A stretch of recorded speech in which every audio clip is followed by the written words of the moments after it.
नमस्कार। TVS talks YouTube channel में आपका स्वागत है। मैं फिर से हाजिर हूँ अनुपमा के आज के 4 दिसंबर वाले लेटेस्ट एपिसोड के अपडेट्स के साथ। तो उससे पहले अगर हमारे इस चैनल पर आप नए हैं तो इस चैनल को लाइक शेयर और सब्सक्राइब कर लीजिएगा और कमेंट सेक्शन में अपनी ओपिनियन जरूर दीजिएगा। तो चलिए जानते हैं क्या कुछ नया और इंटरेस्टिंग हुआ है आज के एपिसोड में पूरे विस्तार के साथ। तो टीवी सीरियल अनुपमा के आज के एपिसोड में हमें यह दिखाया जाता है कि प्रेम राही के आंसू पोंछ रहा होता है। उसे समझाते हुए बोलता है कि राही, मैं वहीं पर था और मैंने सब कुछ देखा हुआ है और मैं सब जानता और समझता हूँ। आपको मुझे सफाई देने की कोई ज़रूरत नहीं है। आई नो आपने जानबूझकर बा को चांटा नहीं मारा, कोई माने या ना माने, लेकिन मैं ये मानता हूँ क्योंकि मुझे आपके बात पर और आप पर पूरा भरोसा है।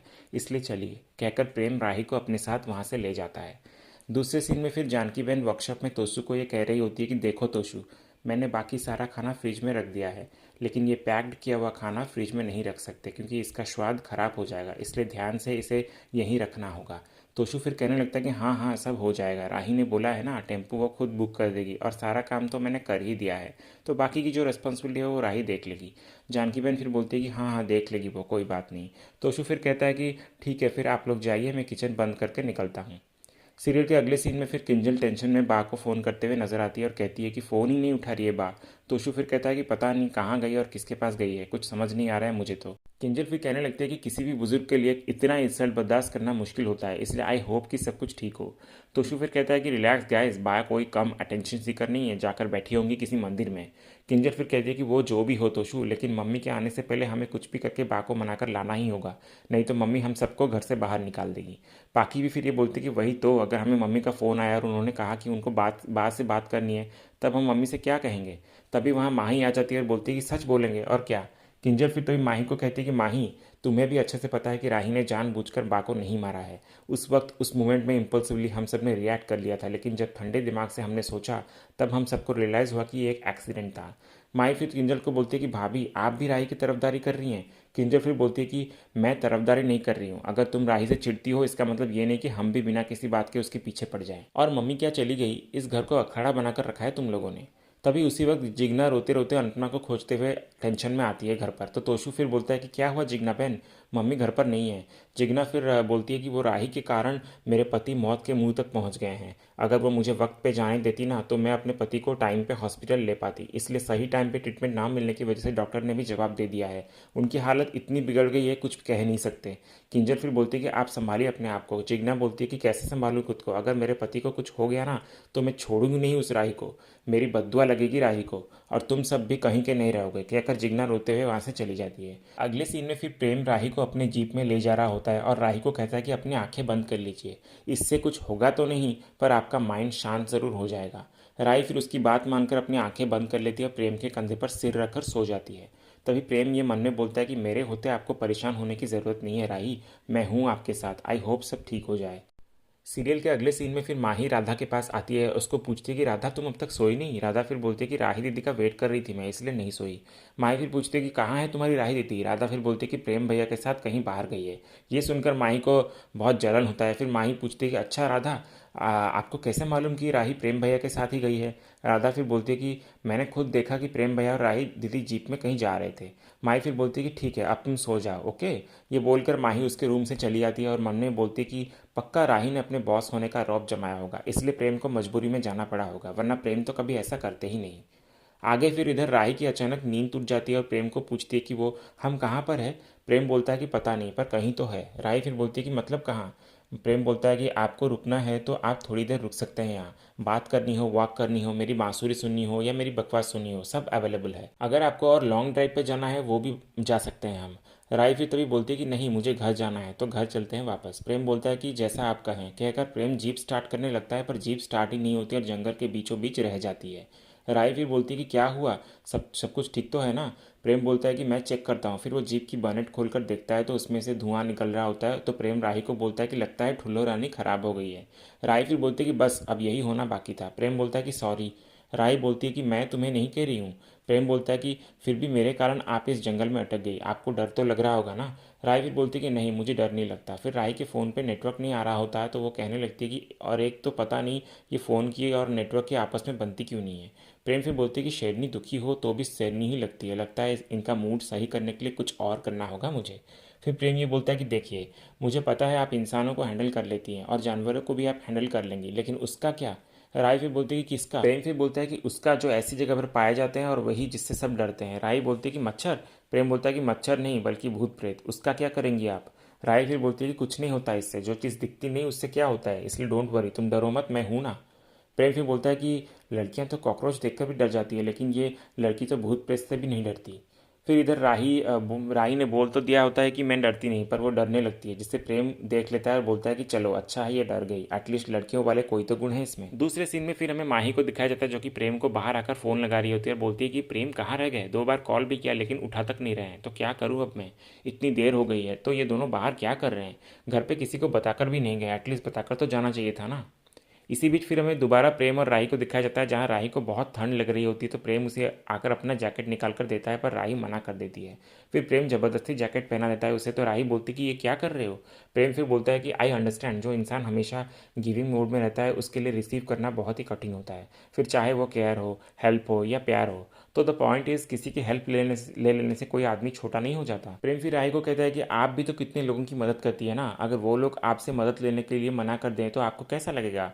हेल्प मांगना इंसान के कमज़ोर होने की निशानी नहीं है राही, इट शोज़ कि आप इंसान पे कितना ट्रस्ट करते हैं। फिर प्रेम बोलता है कि आग जलाने के लिए लकड़ियाँ चाहिए, वो मैं लेकर आता हूँ। फिर प्रेम लकड़ियाँ लेकर आता है, तो राही उसमें आग जलाने वाली होती है, तो प्रेम ये बोलता है कि आप मत करिए, मैं हूँ ना, मैं कर लूँगा। राही फिर बोलती है कि तो फिर तुम ये तो नहीं बोलोगे ना कि आग मैंने जलाई तो चाय तुम बनाओ?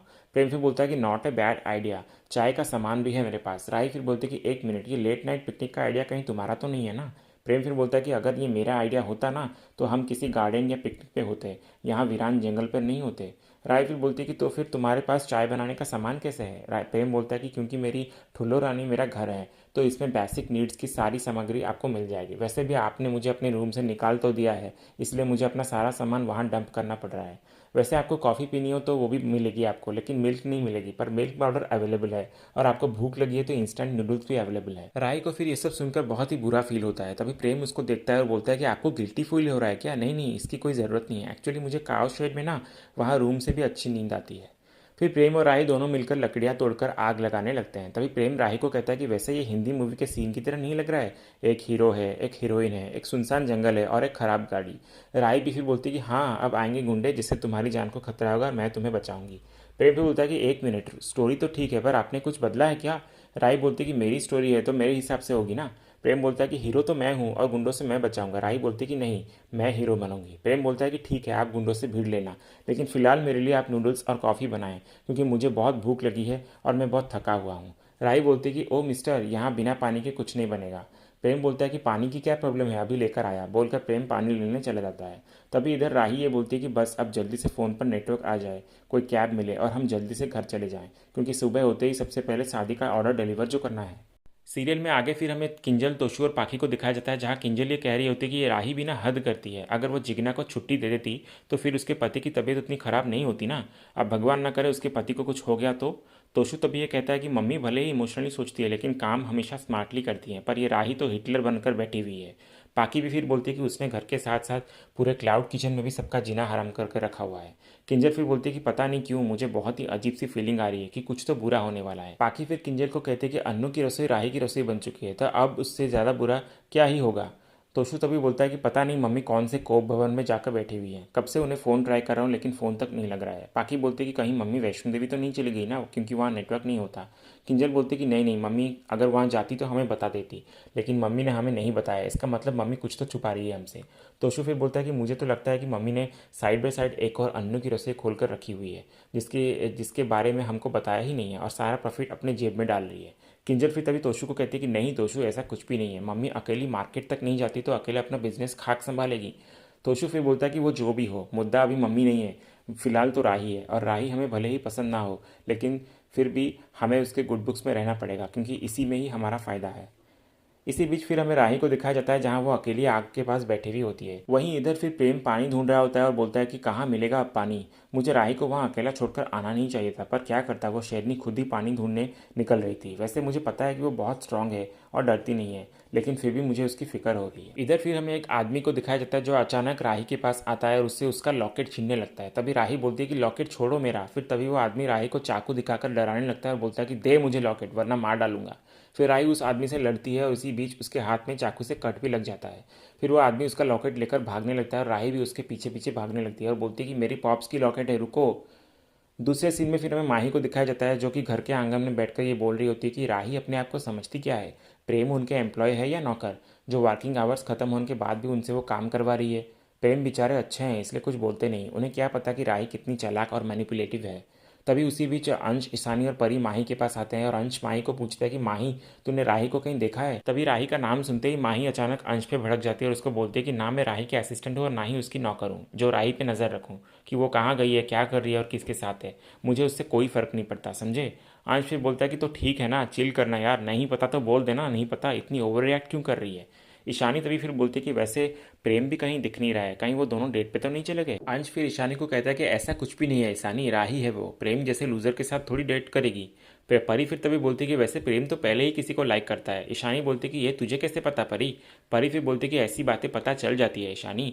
माई फिर बोलती है कि हाँ मुझे भी ऐसा ही लगता है कि उनके दिल में कोई तो है, पर राही तो बिल्कुल भी नहीं है। तभी अंश तीनों को बोलता है कि बा से किसी की बात हुई क्या। फिर माही, ईशानी और परी तीनों बोलती है कि नहीं, हम में से किसी का फ़ोन नहीं उठा रही है वो। परी फिर बोलती है कि बा बहुत ज़िद्दी है, जब तक अनुमा घर नहीं आ जाती तब तक वो भी घर नहीं आने वाली। माही तभी फिर बोलती है कि वैसे राही ने जो किया है ना, उनकी सज़ा उनको भुगतनी ही पड़ेगी। अंश फिर तभी बोलता है कि छोड़ो ये सब बातें, फिलहाल ठंड बहुत हो रही है तो अंदर चले जाते हैं। फिर अंश और परी मिलकर अंदर चले जाते हैं, पर ईशानी नहीं जाती और माही के पास आकर उसको पूछती है कि माही यू लाइक प्रेम ना, तेरे रिएक्शन ने आंसर दे दिया मुझे। तू प्रेम को पसंद करती है तभी मैं सोचूं कि आजकल तू अन्नू की रसोई में इतनी इन्वॉल्व क्यों हो रही है, हर टाइम प्रेम के आगे पीछे किचन में दिखाई देती है। माही फिर ये ईशानी की बातों से शर्मा जाती है। ईशानी फिर बोलती है कि इतना ब्लश, ओ माय गॉड, ये लव की निशानी है, यू आर इन लव माही।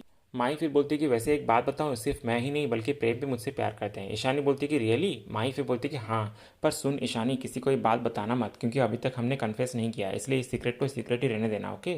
ईशानी फिर बोलती है कि ओके। माही फिर खुश होकर ईशानी को गले लगा लेती है, पर ईशानी के दिमाग में कुछ और ही चल रहा होता है। दूसरे सीन में फिर हमें प्रेम को दिखाया जाता है जो कि पानी लेकर उस आग के पास चले आता है और देखता है कि राही वहाँ नहीं होती। प्रेम फिर राही को ढूंढने लगता है और बोलता है कि कहाँ चली गई ये लड़की। तभी अचानक प्रेम की नीचे ज़मीन पर नज़र पड़ती है तो वो देखता है कि राही के खून के कुछ छींटे पड़े हुए होते हैं। ये देखकर प्रेम भी टेंशन पर आ जाता है और वो भागकर राही को ढूंढने लगता है और बोलता है कि मेरी ही गलती है, मुझे उसे अकेला छोड़ना ही नहीं चाहिए था। इधर फिर राही भी उस आदमी तक पहुंच जाती है और उससे वो लॉकेट छीन लेती है। तभी वो आदमी फिर से राही के बाल पकड़ लेता है और बोलता है कि दे लॉकेट।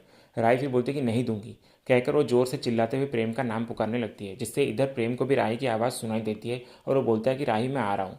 भाग कर वो फिर राही के पास पहुंच जाता है, पर वो देखता है कि वो आदमी राही को ऑलरेडी हार्म कर चुका होता है और राही एक पेड़ से टकराकर नीचे गिर भी जाती है। फिर वो आदमी राही के हाथों से वो लॉकेट दोबारा लेकर भागने ही लगता है कि प्रेम आकर उसको बहुत मारने लगता है और बोलता है कि तूने राही को हर्ट किया, जो कि गलती नहीं बल्कि एक गुनाह है, इसलिए तू तो अब गया। फिर प्रेम उसको इतना मारता है, इतना मारता है कि वो आदमी उस लॉकेट को वहीं छोड़कर डर के वहाँ से भाग जाता है। प्रेम फिर उस लॉकेट को नीचे से उठाता है और बोलता है कि जो चीज़ राही के लिए कीमती है वो मेरे लिए भी कीमती है।